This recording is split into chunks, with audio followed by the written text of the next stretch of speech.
Bueno, el título de la mesa es Normalismo y formación de profesores, pero vale aclarar desde un principio que los invitados convocados trabajan específicamente normales rurales. Entonces, en realidad, el título sería Normalismo rural y formación de profesores. Está por llegar también Evangelina Terán, que nos va a acompañar, y la dinámica va a ser la siguiente. Queríamos debatir un poco acerca de la historia de las escuelas normales rurales y del normalismo rural, dar a conocer la historia y debatir un poco sobre la historia de estas escuelas que han sido muy complejas, y para eso cada ponente trae algunas ponencias preparadas, pero también habíamos pensado debatir acerca del pasado, el presente y el futuro de las normales rurales. Así es que vamos a tratar de llegar en esta idea a la situación actual de las normales en el contexto de la reforma educativa, pero partiendo siempre de una perspectiva histórica, que es la que manejan los ponentes que están con nosotros hoy. Vamos a dar inicio primero con la ponencia de Belinda Arteaga, ella es investigadora de la UPN Ajusco. Después vamos a pasar a la ponencia de Marcelo Hernández, él trabaja en la Escuela Normal Rural de San Marcos, en Zacatecas, y posteriormente la de Evangelina Terán, de la Universidad Autónoma de Zacatecas. Yo nada más voy a hacer como breves comentarios, más que una ponencia, para después abrir ya sea a más rondas de comentarios de los mismos ponentes o la participación del público. Quisiéramos que fuera un debate pues nutrido y un diálogo con todos ustedes. Entonces, bueno, le paso el micrófono a Belinda Arteaga. Gracias, Belinda. Al contrario, gracias a Alicia, porque ella es la organizadora de este panel, que me parece que en este momento es muy relevante, como siempre lo ha sido, pero ahora en esta coyuntura me parece que es un poco más. Entonces, si gustan ustedes, por favor, la siguiente. Okay. Bueno, yo creo que las escuelas normales, a lo largo de su historia, siempre han estado frente a una disyuntiva categórica. Por un lado, tenemos a las escuelas normales que tienen, digamos, muchas de ellas, más de 140 años de haber sido fundadas, y son escuelas con un pasado glorioso, en donde jugaron un papel muy importante en la definición de las estructuras del sistema educativo mexicano. Al lado, digamos, de ese pasado glorioso, tenemos un futuro amenazado, y me parece que esa ha sido como una constante de la historia de las escuelas normales. Nadie pone en duda que cumplen una función muy importante, que es la de formar profesores, pero también, digamos, hay como una mirada respecto de las normales que es adversa, porque no han acatado, no han admitido el control del Estado. Siempre han generado movimientos de resistencia, constituyen interlocutores críticos, y bueno, digamos, han tenido como, digamos, para poner un ejemplo, los estudiantes y algunos maestros de las escuelas normales fundadas a finales del siglo XIX, durante el Porfiriato, generaron maestros que al egresar o estando en servicio se sumaron a las filas de la Revolución, y eso es algo que cuenta para la memoria del Estado, sobre todo, ¿no? Entonces, nunca han sido fáciles de controlar, y eso ha operado en detrimento de las escuelas normales. Yo digo que tienen también un futuro amenazado, porque en este momento, hoy por hoy, las escuelas normales aún no tienen un horizonte claro. No sabemos si las van a cerrar a todas o a algunas, No sabemos si las van a transformar en otro tipo de escuelas, como lo sugería el Bester Gordillo el sexenio pasado, convertirlas en escuelas de turismo, por ejemplo, ¿no? O bien fortalecerlas, vamos, por eso puse un signo de interrogación, porque ¿qué significa fortalecer a las escuelas normales? ¿Desde dónde las van a fortalecer? ¿Para qué las van a fortalecer? ¿Y cómo las van a fortalecer? O sea, digamos, si alguien me dice, te voy a fortalecer, pues yo sí quisiera que me dijeran cómo le van a hacer para fortalecerme, ¿no? ¿Y con qué sentido? Entonces, bueno, las escuelas normales se van a fortalecer, ¿ok? Pero, pues eso es muy ambiguo, muy general, puede llenarse de cualquier contenido.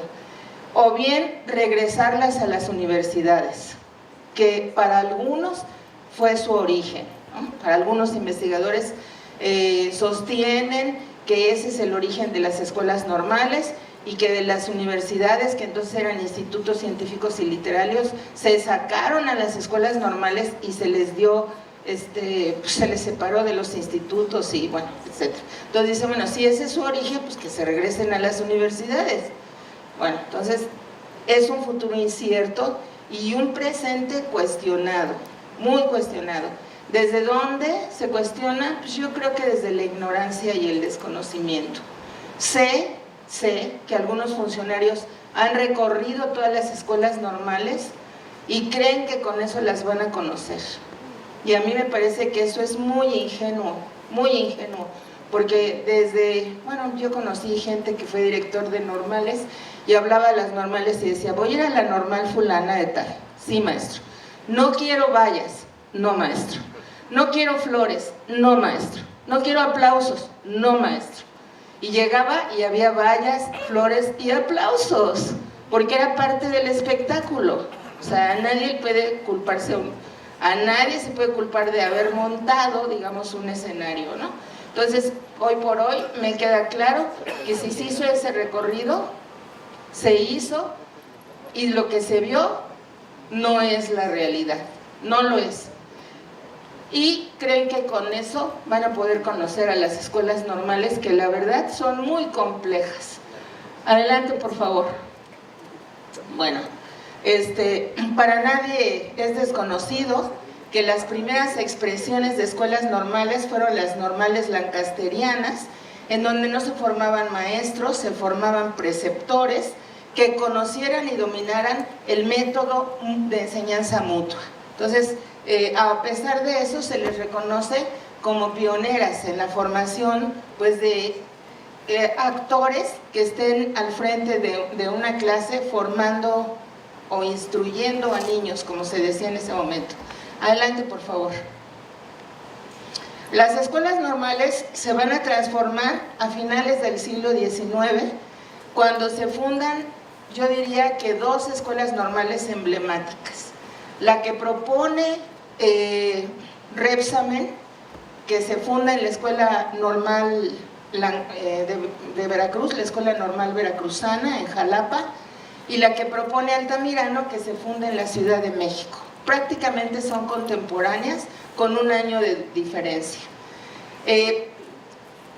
Estas escuelas, digamos, como el sistema educativo en general, tienen como antecedente, pues claro, que las leyes de reforma, como ya se decía en la conferencia magistral de hoy, en el panel magno de hoy en la mañana, y los principios de educación laica, gratuita y obligatoria.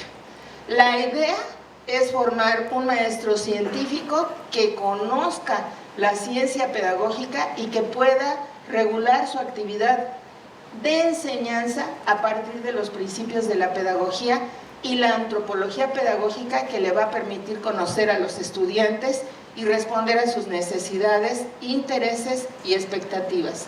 Adelante, por favor. Bueno, aquí estas son imágenes el extremo derecho es el primer edificio que ocupó la Escuela Normal Veracruzana en una iglesia. Bueno, lo que era una iglesia. Adelante, por favor. Bueno, hay otro origen de las escuelas normales, efectivamente. En algunas entidades de la República las escuelas normales no nacieron como instituciones autónomas, sino más bien derivaron de lo que inicialmente fueron cátedras de pedagogía que se transformaron en escuelas normales y formaban parte de los institutos científicos y literarios. Bueno, ahí, digamos, ya a finales del siglo XIX y principios del XX había muchos problemas, por ejemplo, con el presupuesto. O sea, se quejaban de que se les destinaba muy poco presupuesto, no se les daba autonomía académica en ningún sentido y tampoco administrativa. Y a partir, digamos, de una serie de conflictos con los institutos, las normales promovieron procesos que les permitieran independizarse de los institutos científicos y literarios, y a ese proceso de separación de las escuelas normales respecto a los institutos se le llamó federalización. Un caso clave es el de la escuela de Morelia, la BENUF, que es, digamos, emblemática porque la federalización se da en el sexenio de Lázaro Cárdenas como consecuencia de un movimiento estudiantil que va a darle esa posibilidad de separarse, y digamos que yo diría es emblemático por varias razones. Uno, porque promovieron los estudiantes; dos, porque da lugar a un proceso que luego se repite en varias escuelas normales; y tres, porque marca un antes y un después en la historia de estas instituciones. Adelante, por favor. Bueno, en el siglo XX, a raíz de la revolución o de la lucha armada que se va a dar en varias partes del país, se reorganiza la agenda nacional y en primer lugar se hace una crítica muy fuerte a la educación que se impartía durante el Porfiriato, calificándola como elitista, ¿no? También se apunta, digamos, como una prioridad nacional alfabetizar y atender a la población más desposeída. En este caso, pues era la población que habitaba en poblaciones dispersas, lejanas de los centros urbanos, y generalmente era de origen indígena o campesino. Bueno, en este momento la idea era expandir la educación, hacer llegar la educación a las más apartadas comunidades del país, y para eso se necesitaban maestros. Pero no cualquier maestro, sino un maestro imbuido del espíritu de la revolución, que se comprometiera con el cambio social, con la transformación social a favor de los más pobres. Mucho ojo, porque esa va a ser una mística que aún no se abandona en las escuelas normales. No sé si todavía se lleve a la práctica como en ese momento, pero es parte del sentido de los maestros de las escuelas normales. Adelante, por favor. Bueno, en los años 30 se van a fundar las primeras escuelas normales rurales, pero, digamos, acuérdense que estaba el maximato, y la idea de Calles no era un reparto agrario extenso, ni formación de ejidos, ni propiedad comunitaria, sino más bien un modelo farmer al estilo norteamericano, con pequeños propietarios rurales, pero que tuvieran, digamos, conocimientos técnicos y científicos para hacer producir la tierra,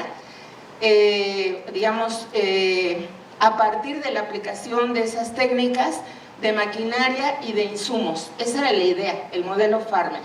Con esa idea en mente se crean las primeras escuelas normales rurales para educar a los campesinos e incorporarlos al desarrollo nacional, que era de corte industrial, aún en el campo.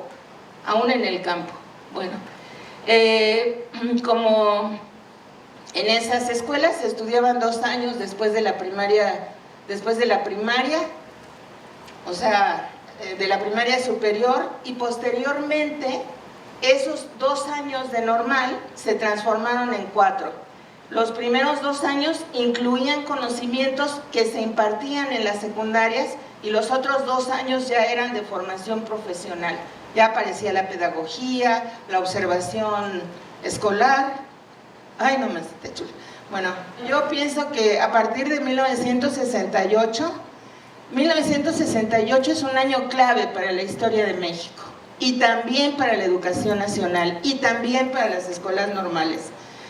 Las normales rurales en los años, un poco antes del 68, ya por el 63, 60, fueron acusadas de formar guerrilleros.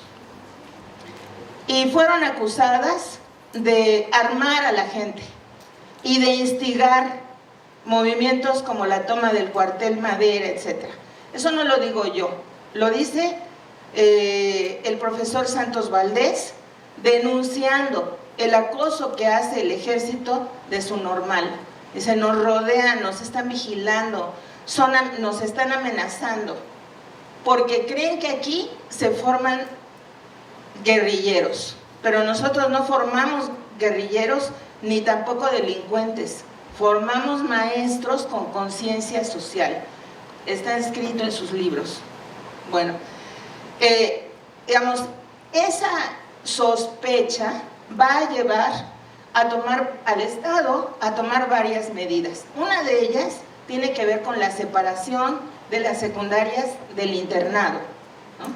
Que en los hechos, bueno, porque digamos ese es el discurso, pero en los hechos significó la desaparición de varias normales rurales, y en otros casos se dijo, bueno, es que estas ya no son normales rurales, ya están en las ciudades, entonces ¿cómo las vamos a mantener abiertas? Pues ya que se cierren y etcétera, ¿no? Pero en realidad tenía que ver con esto otro, con esa sospecha de que ahí se formaban guerrilleros, ¿no? Y bueno, a partir de esa sospecha y de estas acciones se van a generar muchísimas tensiones entre el Estado y las escuelas normales, sobre todo las normales rurales. Yo pienso que en estos años que se inicia la guerra sucia en México, el normalismo va a entrar en una crisis muy profunda, porque hay varios cambios de planes y programas de estudio en muy poco tiempo, ¿no? Además, llega a la Dirección General de Normales el profesor Bolaños, que representaba al CENTE, a la fracción dominante del CENTE, ¿no? Y el maestro Bolaños les entrega el gobierno de las normales a los estudiantes, a pesar de que maestros como Mario Aguilera Dorantes y Ramón G. Bonfil se lo advirtieron. Hay que tener mucho cuidado con eso, hay que poner ciertos candados para que las decisiones sean académicas. Bueno, eso no sucedió, y entonces yo creo que eso, más el acoso, más el asedio, bueno, más la criminalización y estos cambios pues tan rápidos y tan poco pensados del currículum, van a generar una crisis insondable. A mí me parece que hoy por hoy todavía las normales están pagando cuotas por esos errores que se cometieron en ese tiempo. Bueno, en 1984 se establece la licenciatura, adelante, pero recuerden que en 1984 ya está gobernando Miguel de la Madrid, que es el que abrió las puertas a las políticas neoliberales en México. Eso no lo vamos a poder olvidar, él lo dice, no lo digo yo, afortunadamente, ¿no? Entonces, lo primero que hacen en los años 80 es lo primero que hacen es reformar, entre comillas, la educación normal, no la universidad. La universidad estaba en la mira, pero es un segundo momento. Empiezan con las normales, elevando a licenciatura los estudios de educación normal e incluyendo el bachillerato obligatorio para desalentar la demanda, para que la gente dijera, bueno, ¿para qué voy a estudiar la normal si ahora para ser maestro voy a tener que estudiar los mismos años que tengo que estudiar para ser psicóloga o para ser pedagoga? O no, pues mejor me voy a estudiar una carrera universitaria. Esa era la idea, funcionó muy bien, porque en un año se cayó la matrícula prácticamente al 10% del total, digamos, previo al establecimiento de la licenciatura. Adelante, por favor. Ay, madre mía, adelante. Un minuto. ¡Ah! Bueno, adelante, por favor. Bueno, ahí estaba, adelante. Bueno, entonces, digamos, lo que vamos a tener a partir de los años 70 con Luis Echeverría, que es el primero que firma un acuerdo de intención con el Fondo Monetario Internacional para reorganizar la economía, y Miguel de la Madrid no firmó uno, firmó muchos, no con el Fondo Monetario Internacional nada más, sino con el BID, para poder conseguir préstamos que le permitieran enfrentar una deuda que crecía de manera galopante, es la pérdida de soberanía. Para mí, esa es una coyuntura fundamental, porque a partir de ahí, las políticas educativas no las establece el Estado mexicano de manera soberana, sino que las políticas las trazan, digamos, los organismos internacionales, y luego cada Estado nacional las aplica como puede, porque hay matices. No es lo mismo aplicar una política neoliberal en Chile de Pinochet o en Argentina bajo la dictadura militar que en México con Miguel de la Madrid. Pues no es lo mismo. ¿Por qué? Pues porque aquí hay movimientos sociales que no han sido asfixiados. Bueno, ¿qué les voy a decir? No es lo mismo vivir en un país autoritario y represor que vivir en una dictadura militar. Hay matices, y esos matices para mí explican mucho las diferencias, pero las políticas educativas son muy parecidas. Bueno, buenas tardes, gracias por estar aquí. Voy a presentar unas imágenes de la Escuela Normal Rural de San Marcos, y mi texto realmente tiene que ver con un libro que saqué sobre la Escuela Normal Rural de San Marcos, cuyo eje fue las reformas educativas en esa normal, que se pueden conjuntar con todas las del país, pero que quisiera rescatar la singularidad sobre cómo se dieron los diferentes planteamientos curriculares, administrativos dentro de estas instituciones. El libro, bueno, ya lo acabo de presentar, pero les voy a decir, y es parte de mi texto, las conclusiones. Se llama Tiempos de Reforma, estudiantes, profesores y autoridades de la Escuela Normal Rural de San Marcos, Zacatecas, frente a las reformas educativas en el periodo del 26 a 1984.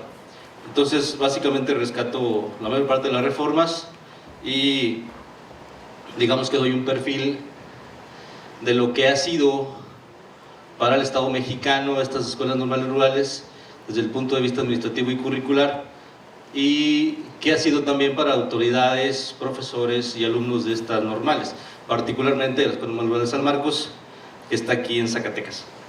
Bueno, voy a darle lectura a las conclusiones de este libro.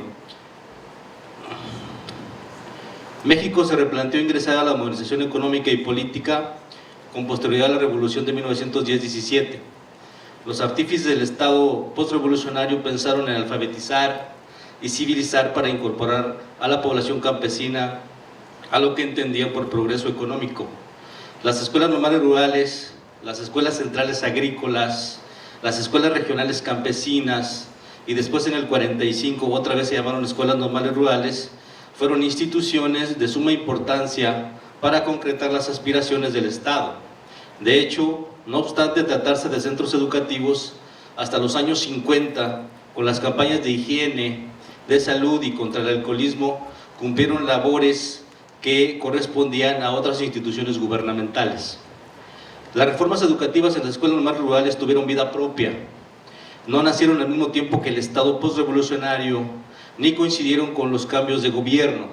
Más bien, la educación normal mantuvo cambios permanentes y no sexenales, particularmente desde 1927, cuando se decreta su primer reglamento.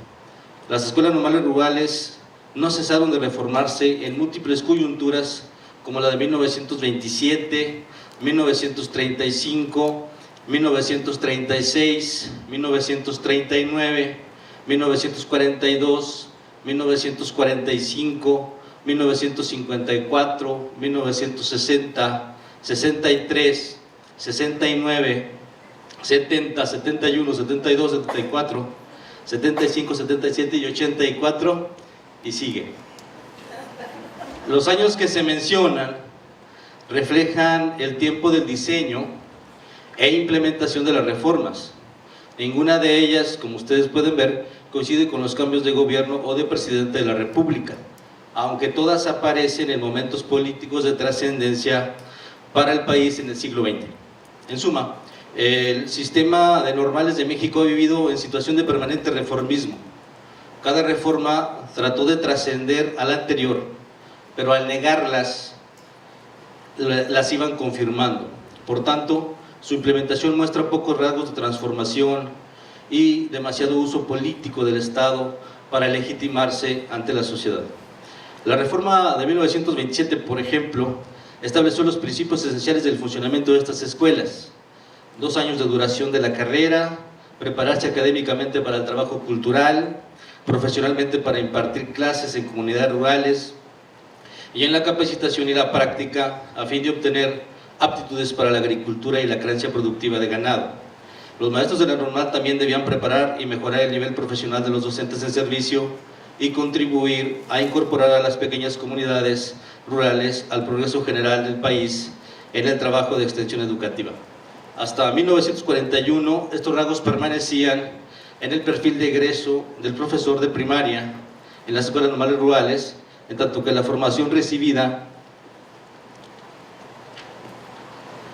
coincidió con el impulso de la reforma agraria en México. Después de 1942 se requirió un profesional de la enseñanza cuyo trabajo ya no trascendía los límites del aula. Al mismo tiempo, la existencia de las escuelas normales rurales durante el siglo XX constituyó un mecanismo que posibilitó la educación de los hijos de campesinos pobres del país.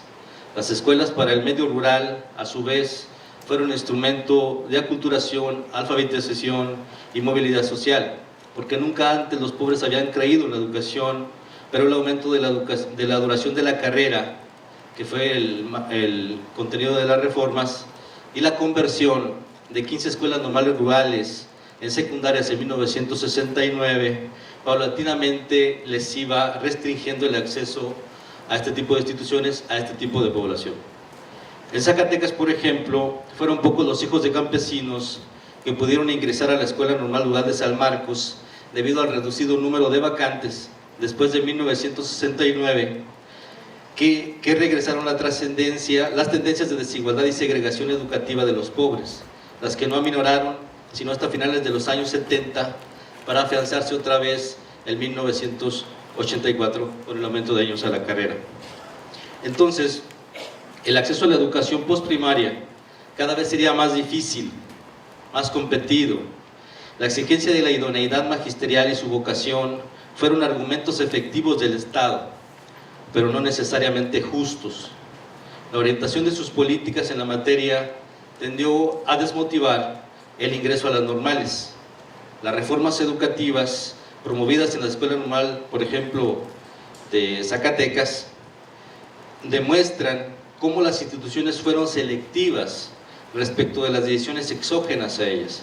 Esto significa que algunos rasgos de las reformas educativas se sostuvieron en la escuela normal y marcaron su origen. En cambio, otros elementos de la cultura escolar fueron inamovibles.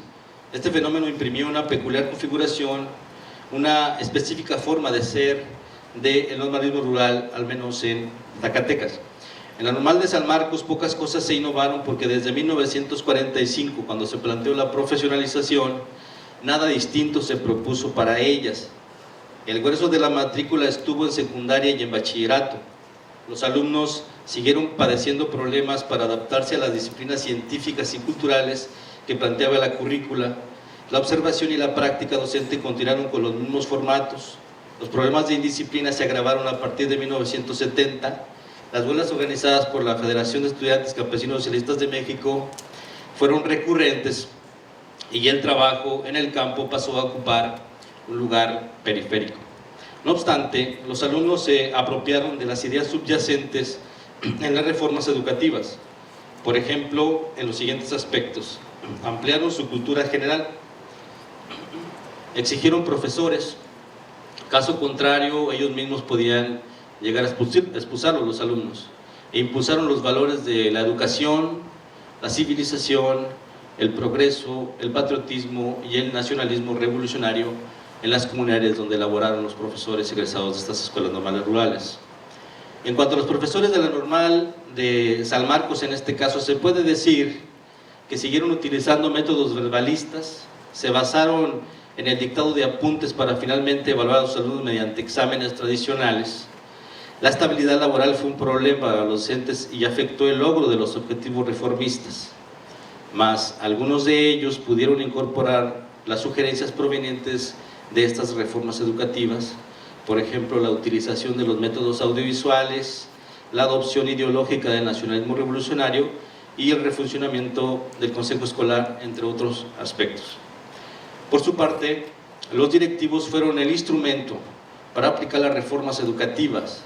Sin embargo, siempre estuvieron subordinados a los resolutivos de los congresos de educación, las juntas de normales que se hacían, las decisiones del Comité Nacional Técnico de la Educación y las comisiones coordinadoras. Debe decirse que las opiniones de maestros y directores tuvieron poca influencia en el contenido de las reformas educativas. Entonces, con esto podemos afirmar que en México no hubo reforma educativa en las escuelas normales rurales. Lo que ha existido es un proceso de revisión permanente.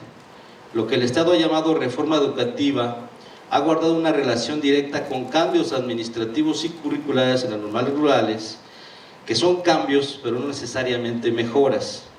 El cambio más radical e innovador se presenta en la coyuntura de 1942, cuando el desarrollo agrícola ya no fue el pivote de los contenidos académicos y culturales en estas escuelas normales rurales, y los proyectos posteriores fueron solo matices de ese único proyecto rupturista. La reforma educativa, pues, en un continuo, permite ubicarla en una línea constante de acción. Los cambios se presentaron tan rápido que fueron imperceptibles y produjeron tanto la sensación de inamovilidad como de permanencia. Citando a Paz, en realidad no son cambios, son variaciones de un mismo modelo surgido desde 1942. Todas las reformas educativas surgidas en la posguerra fueron solo variantes de este modelo en efecto.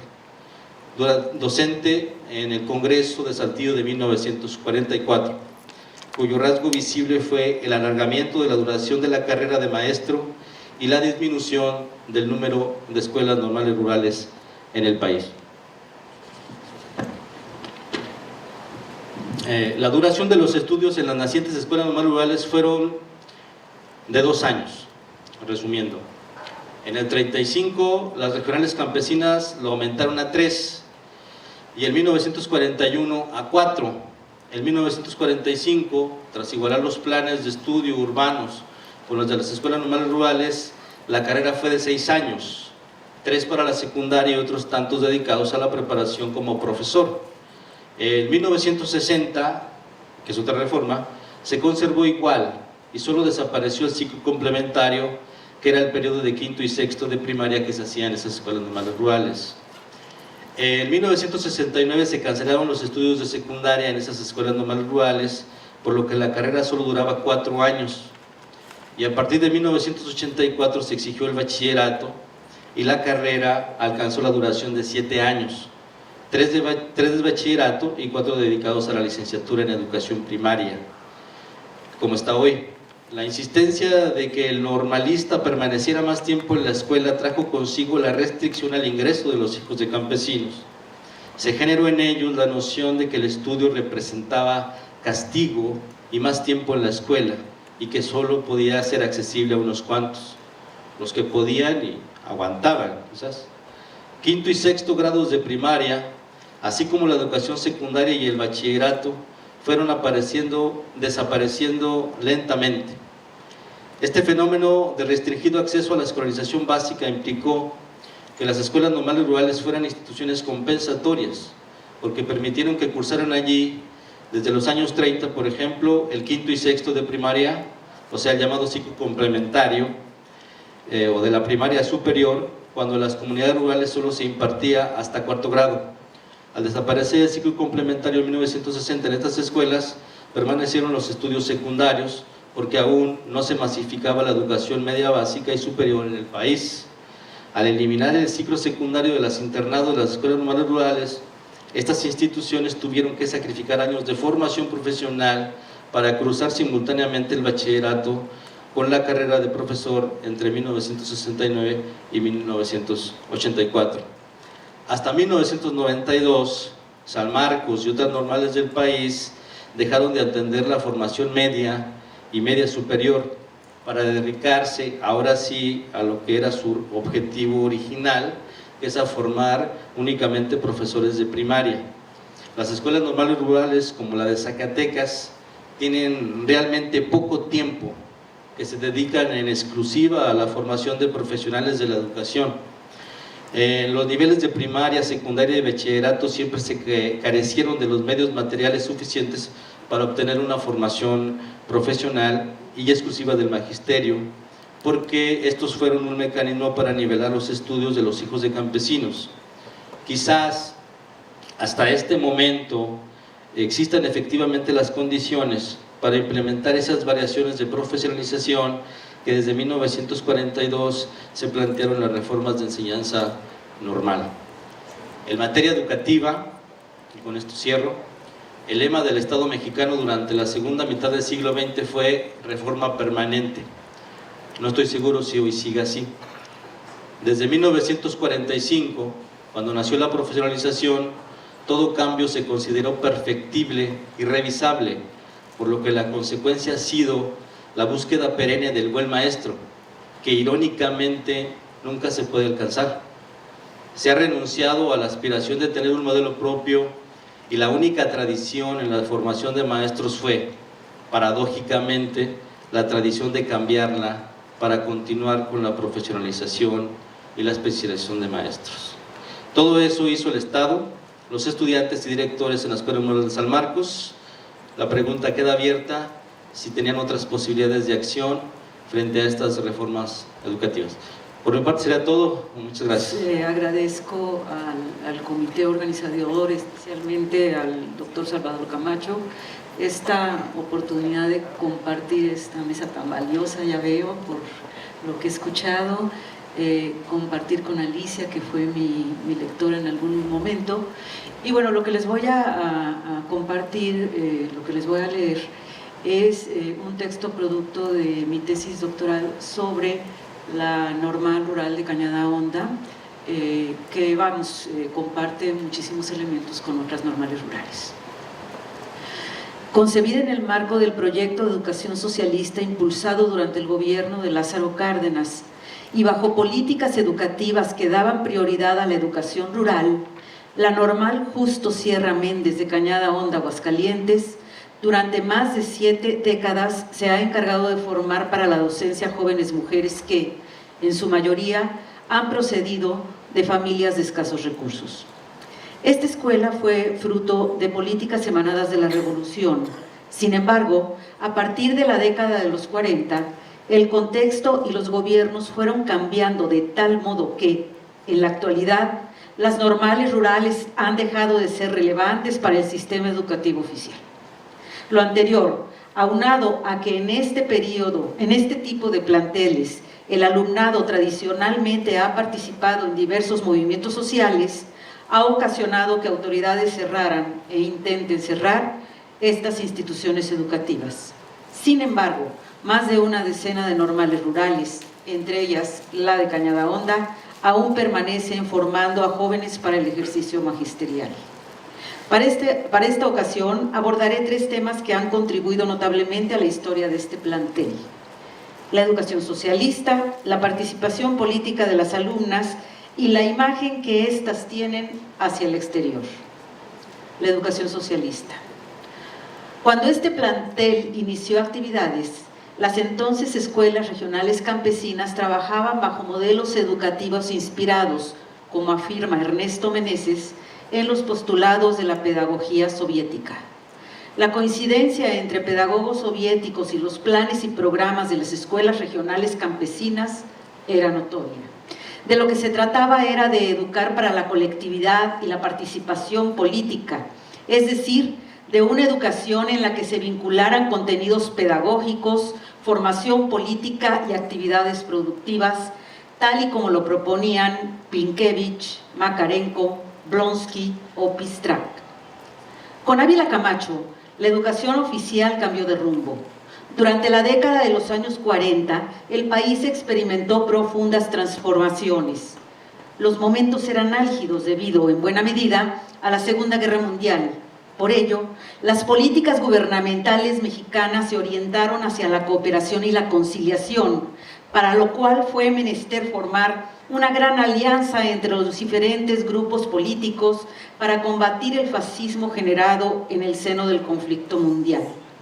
Más allá de la lucha de clases, el magisterio ahora tenía la gran encomienda de trabajar en pro de la unidad nacional.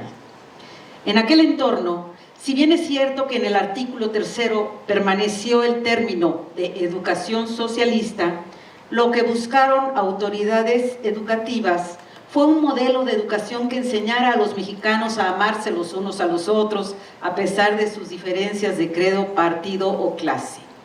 De esta manera, el socialismo fue perdiendo presencia en los ambientes educativos, en un contexto marcado por la Guerra Fría y por la cercanía de México a Estados Unidos. No así en las normales rurales, en las que no solo no desapareció, sino que se consolidó como ideología dominante. La participación política. El socialismo se quedó en las normales rurales, sobreviviendo al macartismo, a la guerra sucia o a las políticas neoliberales. El socialismo se quedó, motivando en buena medida la participación política del alumnado. Desde los inicios, las jóvenes normalistas han realizado acciones políticas en dos ámbitos: dentro de la esfera del normalismo rural y en otros movimientos sociales, siempre bajo la dirección de la Federación de Estudiantes Campesinos Socialistas de México, lo que es conocido como la FECSUM. Dentro de la primera esfera, desde hace más de 7 décadas, las jóvenes estudiantes han realizado multitud de acciones para la satisfacción de sus demandas como estudiantes. En términos generales, la mecánica ha sido la siguiente: elaboración de pliego petitorio, presentación del pliego a las autoridades educativas.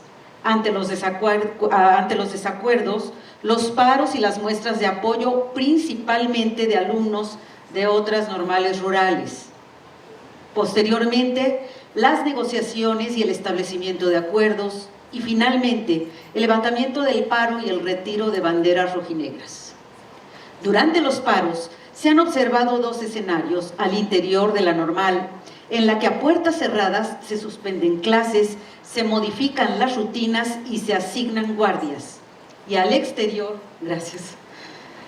ya sea en las comunidades aledañas o en la ciudad de Aguascalientes, donde las jóvenes buscan el apoyo de otros sectores sociales.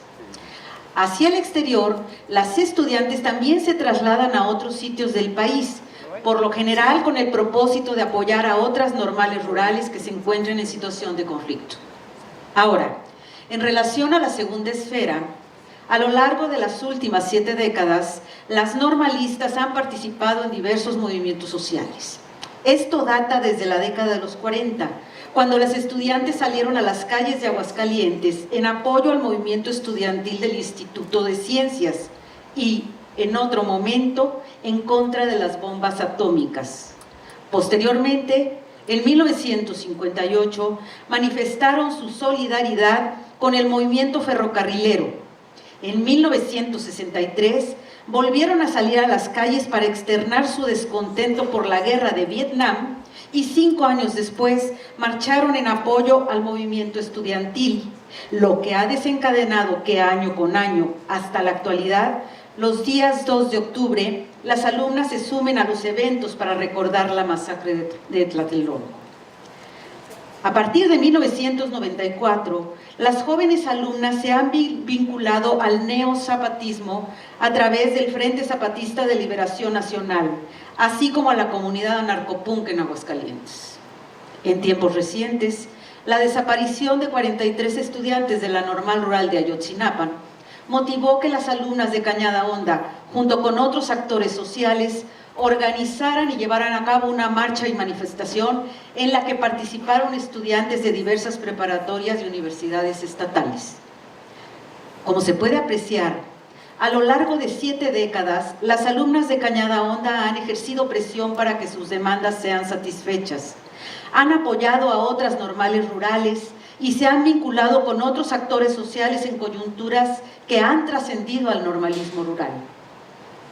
En momentos de conflicto, las alumnas han recibido muestras de solidaridad de familiares, de alumnos de otras normales, especialmente de los alumnos de San Marcos, Zacatecas, de exalumnas y de la comunidad.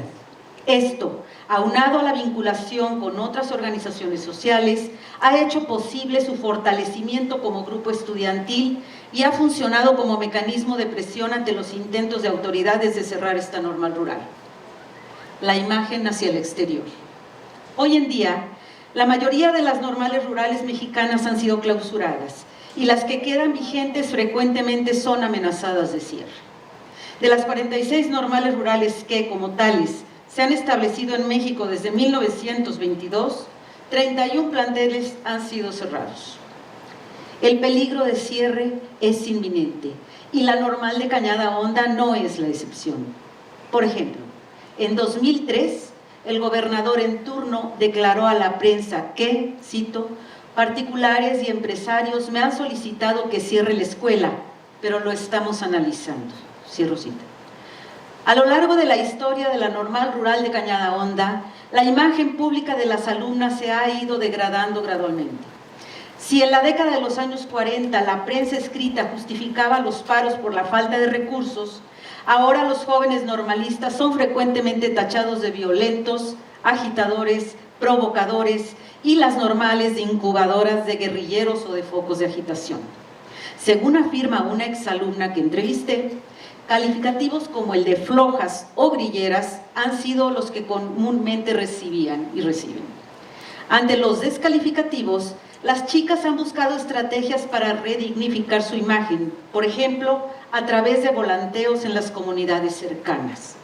Otra exalumna señala, cito, en cuanto a los volanteos, se hace más que nada para bajar la información a las comunidades, porque luego surgen muchos comentarios por la radio o la televisión que no vienen al caso. La normal rural de Cañada Honda, así como las otras normales rurales que existen en el país, ha perdurado a pesar de su contexto.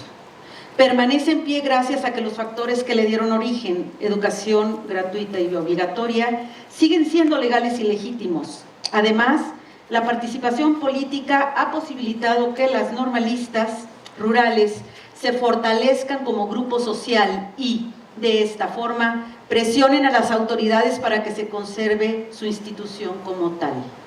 Si bien es cierto que en lo general los normalistas rurales son calificados de grilleros o agitadores, también lo es el hecho de que la participación política les ha dado la posibilidad de la concientización sobre su realidad, así como su fortalecimiento como grupo social.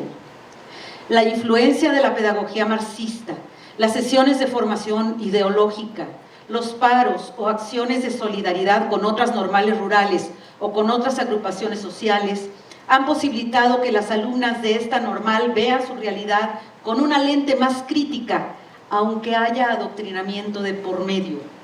Por otro lado, el hecho de que los normalistas rurales, como las alumnas de Cañada Honda, participen en política, ha posibilitado que estos estudiantes se fortalezcan como grupo social debido a la vinculación que han establecido con otros actores y grupos sociales. Como señala otra exalumna, el roce social con una gran diversidad de personas es lo que nos hace crecer y tomar juicios críticos. Por lo anterior, afirmo que el vaivén del internado a la marcha, a la manifestación, al mitin, ha sido uno de los principales factores que han mantenido viva a esta institución educativa. Gracias.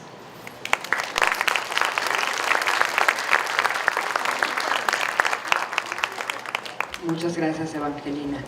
Bueno, los trabajos que se han presentado acá son parte de una serie de estudios, de estudios y de investigaciones que se han hecho sobre las normales rurales. Muchas veces son estudios locales que no han tenido una difusión más amplia. Lo cierto es que las normales rurales, así como han sido olvidadas por las políticas, también han sido olvidadas por la historiografía, y es ahora, a partir de la desaparición de 43 estudiantes en Ayotzinapa, que empezaron a tener una mayor atención. Y bueno, estos trabajos forman parte de muchos otros. En el Congreso en este Congreso hay otros trabajos que se están presentando sobre el normalismo rural, y los invito a verlos. Igual que la pequeña exposición que está acá afuera de fotografías, en la que se da cuenta de lo que fue el primer desarrollo de las escuelas hasta 1945, una reforma que fue un parteaguas en la historia de las normales rurales. Como el panel empezó tarde, voy a abrir directamente a las preguntas del público. Estaba por allá. Pues sí, es un comentario a la exposición de Belinda Arteaga. Me permito leerlo para ser más clara. El periodo de normales rurales de los años 60 tiene que ser estudiado con más cuidado, y vale la pena evitar hacer generalizaciones que se fundan en las interpretaciones que hicimos después sobre qué eran las normales y quiénes eran sus estudiantes. Por ejemplo, me preocupa la aceleración de que desde 1960 y 1963 los normalistas rurales serán acusados de ser guerrilleros. El Grupo Popular Guerrillero, responsable del asalto al cuartel de Madera y al que se refiere José Santos Valdés, se formó en 1964. Antes de esa fecha se trataba de un movimiento campesino con grupos de autodefensa. Y entre guerrilla y autodefensa hay un gran camino. Los estudios sobre organizaciones político-militares, es decir, la guerrilla moderna, apuntan que esta forma de organización no fue una opción en práctica antes de 64-65. Y en la fundación del GPG en 1964 no hubo normalistas rurales. Las normalistas, que eran mujeres involucradas en esta organización, estaban en el ala de organización de masas del movimiento campesino. Tampoco hubo normalistas rurales en el asalto al cuartel de Madera. Hubo egresados, y entre ser estudiante y ser egresado hay un gran trecho, y eso es lo que nos falta estudiar. Los registros de normalistas rurales, miembros de organizaciones político-militares, datan de 1968, con la formación del Movimiento de Acción Revolucionaria. Me parece que aseverar que en 1969 las normales rurales fueron reformadas porque sus estudiantes eran guerrilleros es riesgoso. Había otros procesos en curso dentro de las normales que pudieron haber tenido más peso y que cuestionaban también al Estado. Me refiero en concreto a que las normales rurales participaron en la desestructuración de la CJN y en la formación de la Central Nacional de Estudiantes Democráticos, y por lo tanto en la crítica de frente a la organización corporativa del Estado. Vale la pena que profundicemos en los estudios sobre normalistas rurales en los años 60, para que desestabilicemos los lugares comunes que lo mismo investigadores y políticos de izquierda que funcionarios de gobierno han promovido, en particular su proximidad a la guerrilla. Gracias. Gracias, Aleida. Juntamos varias intervenciones, ¿sí? Gracias. La pregunta sería concreta. Ya los pases ahorita. ¿Cuál es el futuro en particular de las escuelas normales rurales y de manera general del normalismo en México? Y permítanme así de manera breve. Es que a la luz de la reforma educativa, es decir, a la luz de la reforma del artículo 3º constitucional, no hay ninguna alusión directa al subsistema de educación normal, salvo que en la fracción novena que se adiciona respecto al INE y sus funciones, invoca pues a unos criterios. Pero déjenme decirles lo siguiente: lo que pasa es que, salvo la Ley General del Servicio Profesional Docente reglamentaria de la fracción tercera del artículo 3º, ya sabemos que la reforma educativa se aplicó a educación básica y media superior en concreto, para el ingreso, la promoción a puestos de dirección, supervisión y la permanencia, así como un programa distinto. Pero ¿y dónde quedaban las normales? Siempre fue la pregunta. Y como que el legislador, por no no dejar, en un artículo transitorio, en el 22 de la Ley General de Servicios Profesionales Docentes, dice que la Secretaría de inmediato se abocará a revisar, en términos más, términos menos. Y finalmente nos damos cuenta que la propia Ley General de Servicio Profesional dice en su artículo 24 que por lo que hace al concurso de oposición, solamente en los 2 primeros años, el primer concurso fue en verano del 14, sería para egresados de normales, y transcurridos estos, es decir, a partir del 2016, se abre a todos aquellos que tengan el perfil docente, no importa la procedencia. Ante esta situación ya se abre la posibilidad para que cualesquiera que tenga pues ese perfil exigido por la ley pueda aspirar a ser docente. Ante esta realidad, la pregunta es, ¿y qué les depara a los normales? Gracias. ¿Tenemos tiempo para una más? Bueno, les paso el micrófono. Bueno, yo coincido con la compañera, sí es verdad que es necesario profundizar. Yo creo que en una exposición, digamos, a una exposición no se le puede pedir ese grado de profundidad, pero estoy totalmente de acuerdo contigo. Yo creo que hay compañeros como la maestra Conchita Franco de Chihuahua que ha profundizado, hay varios compañeros de Chihuahua que han trabajado el tema, y me parece que sí, que en efecto tenemos que profundizar. Yo jamás dije que en las escuelas normales rurales de los años 60 o 70 se formaran guerrilleros, dije que de eso se les acusaba desde el Estado, y que había voces dentro del propio magisterio de las escuelas normales rurales que negaban esas versiones, eso dije, por supuesto. Yo tampoco creo que eran cunas de guerrilleros porque no soy Díaz Ordaz. Bueno, ¿cuál es el futuro? ¿Qué les espera a las escuelas normales rurales? Yo pienso que si revisamos lo que se ha hecho en este sexenio respecto de las escuelas normales rurales, podríamos tener algunas pistas, ¿no? Porque el futuro, pues, en realidad me parece que no se ha definido, por lo menos desde el Estado. La pregunta sigue en pie, ¿qué vamos a hacer con las normales? No con las normales rurales, con las normales en general. Esa es la pregunta. ¿Qué se ha hecho? O sea, efectivamente, en las reformas legales que se hicieron, no había menciones explícitas hacia las escuelas normales, efectivamente. Cuando se decide organizar los foros, estos foros nacionales que se transmitieron en tiempo real, etcétera, hay un foro sobre escuelas normales.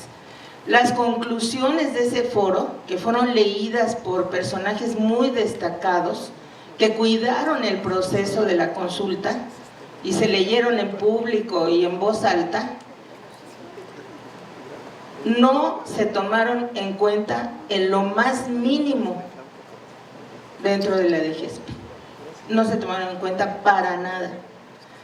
O sea, pues digamos que desde mi percepción los foros fueron un acto pues propagandístico, un acto más de estos de maquillaje, ¿no? Un poco un show para desalentar la crítica y distraer al enemigo y demás, pero no me parece que se hayan hecho los foros realmente con seriedad y con un sentido. Y bueno, las conclusiones no se retomaron, eso sí, me parece que pues se puede constatar. Además de los foros a las que se sometieron a la consulta sobre el modelo educativo que incluían las escuelas normales, en paralelo se trabajó dentro de la DGESP en el diseño de 2 licenciaturas que ya están concluidas. Esas 2 licenciaturas no tienen que ver con los niveles educativos a donde se dirige el maestro formado en las escuelas normales, como hoy sucede. O sea, se estudia la licenciatura en preescolar porque vas a trabajar en preescolar, ¿no? Bueno, entonces esas 2 licenciaturas que ya se diseñaron no tienen nada que ver con los niveles educativos y desde mi punto de vista, digamos, contribuían a reducir las oportunidades que tenían los profesores egresados de las escuelas normales de obtener un espacio como maestro en la educación básica, frente a un concurso que, como dice el maestro, hoy por hoy está abierto. Hoy pueden concursar egresados de las escuelas, digamos, vinculadas a la educación y los egresados de las escuelas normales en igualdad de circunstancias. Entonces, la ventaja competitiva que tiene el maestro normalista, porque estudió y su perfil responde a las necesidades de un nivel educativo, pues con esas 2 licenciaturas, desde mi punto de vista, tendía a desaparecer. Esas 2 licenciaturas, cuando se diseñaron esas 2 licenciaturas, el subsecretario que estaba en ese momento llamó a un grupo de personas de la Universidad Pedagógica para preguntarnos nuestras opiniones.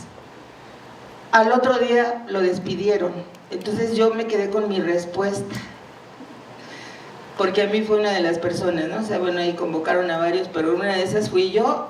Pues en realidad me parecía inconcebible que si tú ya tienes un diseño, a posteriori le hables a la gente y le preguntes, a menos que lo que quieras es que esa gente valide lo que tú ya hiciste, ¿no?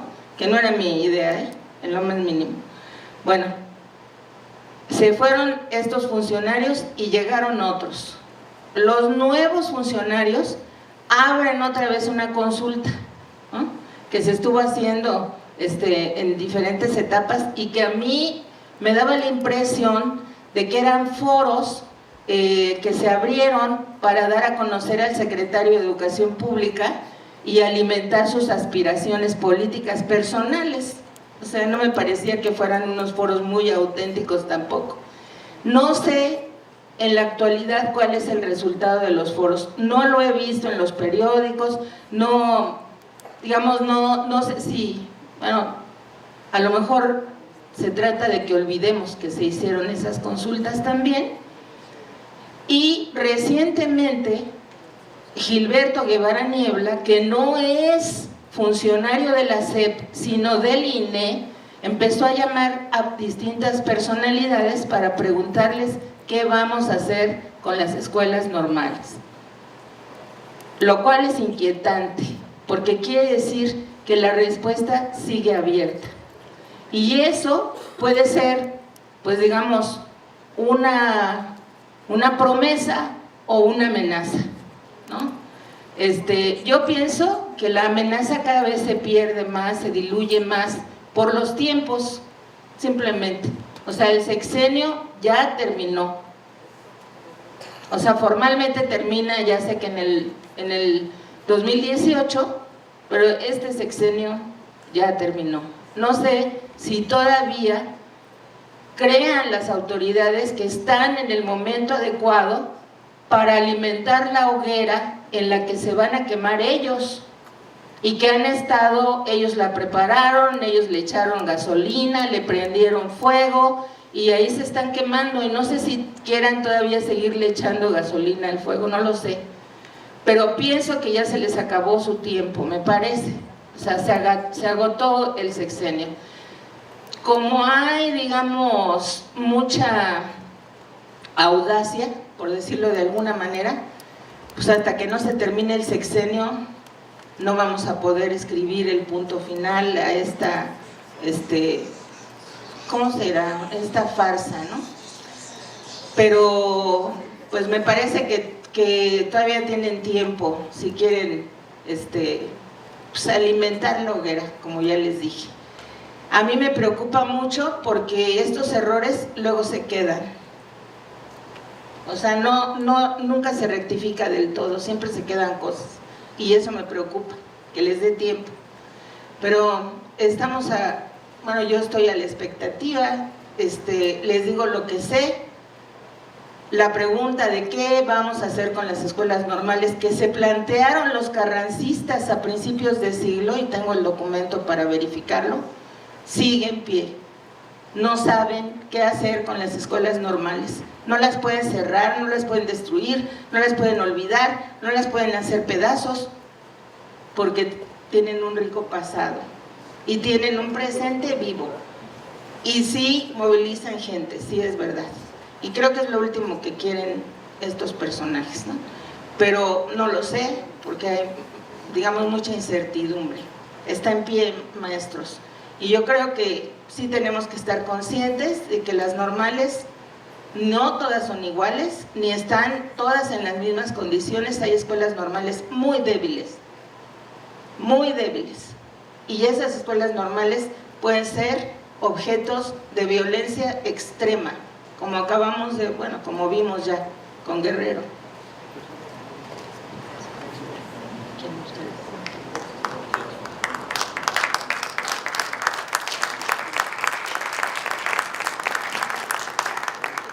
Muy bien, yo más bien plantearía desde el establecimiento del modelo neoliberal, ¿no? A partir de la década de los 80s, pues veo el aumento, por ejemplo, de universidades privadas, ¿no? Que tiende a la privatización de la educación y por ende, pues todo lo que tenga que ver con educación pública, pues a mi gusto queda en segundo término. En el asunto en el tema de Cañada Honda, que es específicamente del que puedo hablar, pues esta normal ha subsistido, insisto, pues por esta presión política que hacen las chicas para poder defender su escuela, ¿no? Si no hubiera esa presión política, yo pienso que estas normales ya no existirían, me atrevo a decir, ¿sí? Y yo lo vi en carne propia porque trabajé en el Instituto de Educación y vi cómo estaba yo en la oficina de las negociaciones, digamos, aunque yo no participaba, y yo veía cómo autoridades educativas llegaban, se sentaban con las chicas y a negociar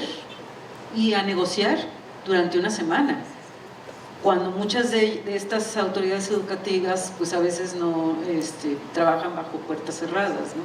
Y con las niñas no, con las niñas se sentaban una semana entera y finalmente lograban negociaciones, ¿no?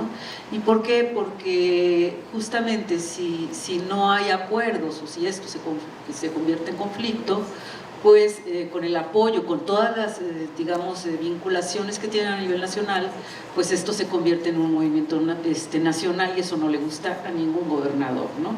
Entonces, por eso creo que subsisten por toda esta vinculación política que tienen. Sin embargo, si seguimos con este modelo neoliberal, no les veo un futuro promisorio.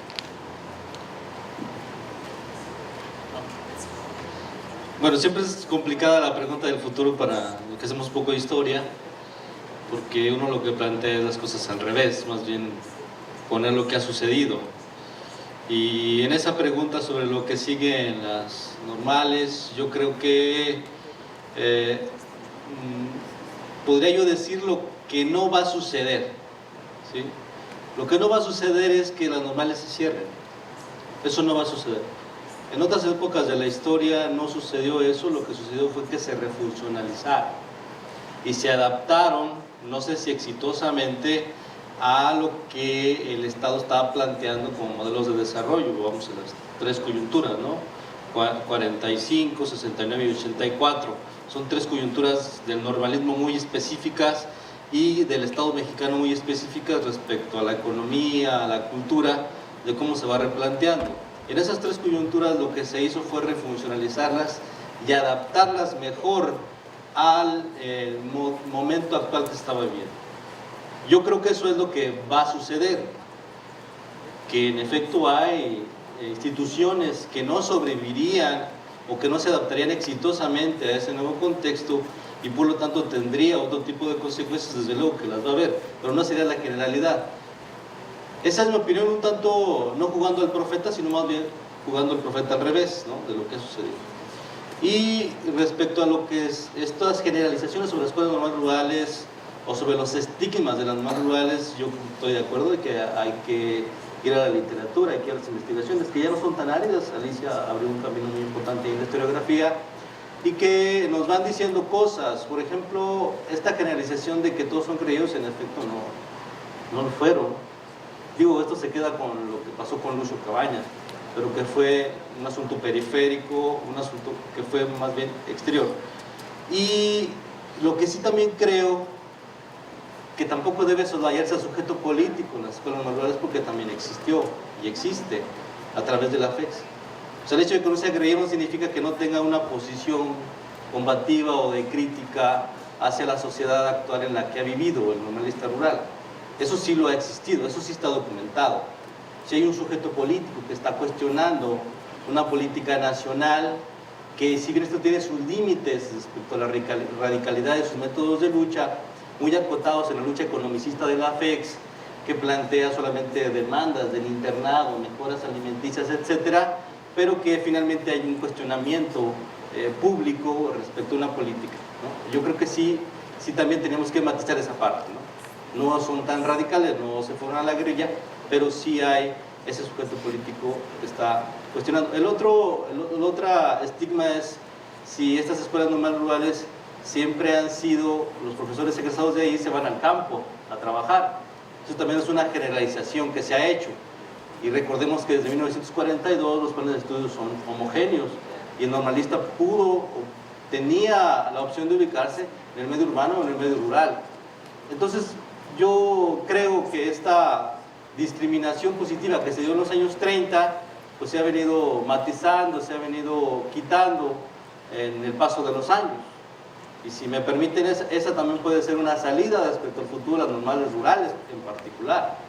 Es decir, volver a una discriminación positiva donde en efecto se eduque ahí a los nuevos pobres, el concepto que nos queremos considerar hace un momento, a los nuevos pobres, al nuevo campo mexicano, a la nueva agricultura mexicana en el contexto actual, que se vayan educando también en este tipo de escuelas normales rurales. Creo que sería esa una alternativa viable, si ustedes quieren, avanzada democráticamente hablando respecto a considerar políticas diferenciadas, pero ahí yo me quedo en el terreno de lo deseable, más bien, no en lo científico.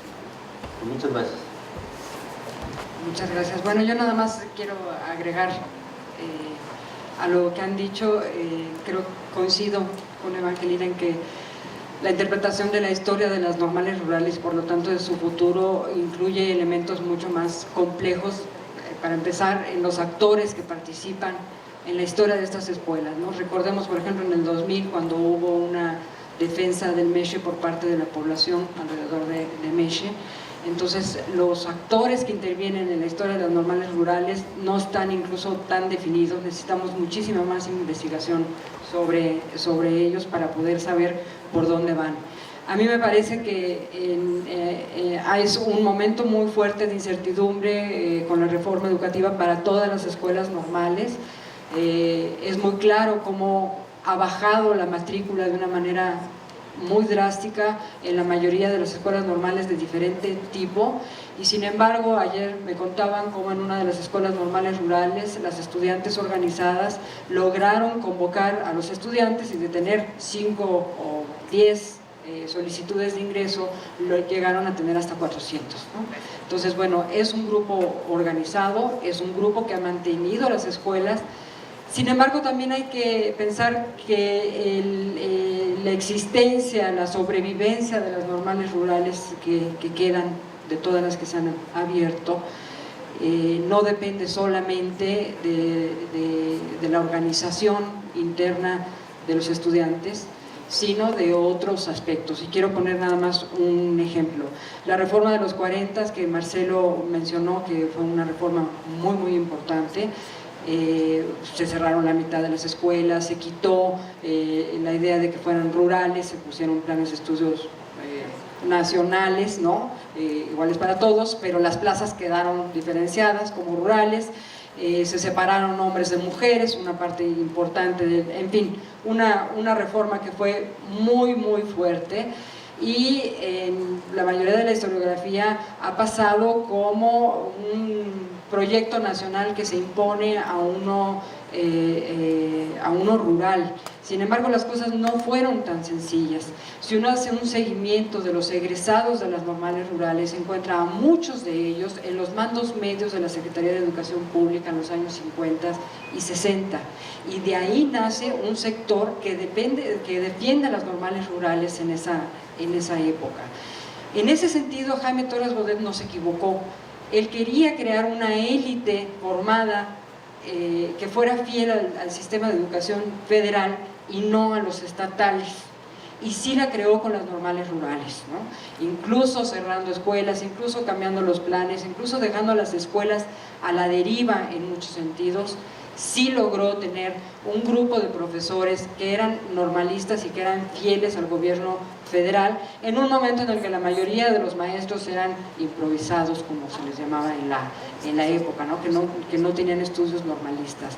Entonces, la configuración de los actores que están participando ahí y la explicación de por qué sobreviven las escuelas creo que no es tan simple. En este momento de inmediato, como una reacción política hacia lo de Ayotzinapa, pues sería políticamente muy incorrecto que se tocara las normales rurales en este momento. Creo que incluso frente a otras normales están ahorita un poco cuidadas, incluso han recibido algo de recursos, lo cual no significa que haya golpeteo político, eso siempre ha existido desde que nacieron las normales rurales, ¿no? No cerremos el debate aquí. Hay al menos 2 paneles más que hablan sobre normales rurales, les recomiendo acercarse a ellos, es una historiografía muy interesante desde diferentes perspectivas y pues seguiremos debatiendo sobre el asunto. Muchas gracias y pues disfruten el congreso.